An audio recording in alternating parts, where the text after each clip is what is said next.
नमस्कार, आप सभी का स्वागत है हमारे यूट्यूब चैनल भोजपुरी पेज में। और मैं हूं आप सबका दोस्त भाई अजीत यादव।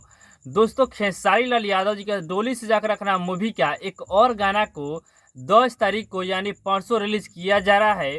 उस गाने का ऑफिशियल पोस्टर को लॉन्च कर दिया गया है, जो कि आप लोग हमारे थंबनेल पर देख लिए होंगे।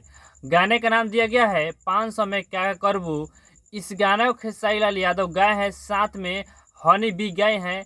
और इस गाना को कृष्णा बेदर्दी जी लिखे हैं। और इस गाने में म्यूजिक है आर्या शर्मा जी का। और ये गाना बहुत ही बम ब्लास्ट होगा, जो कि इस गाना को इस आर के म्यूजिक यूट्यूब चैनल पर रिलीज किया जाएगा परसों 10 तारीख को सुबह 6:30 पे। फुल वीडियो सॉन्ग के साथ में इस गाने को रिलीज किया जा रहा है। तो आप लोग तैयार रहिएगा 10 तारीख को सुबह 6:30 पे इस आर के म्यूजिक यूट्यूब चैनल पे इस गाने को सुनने के लिए।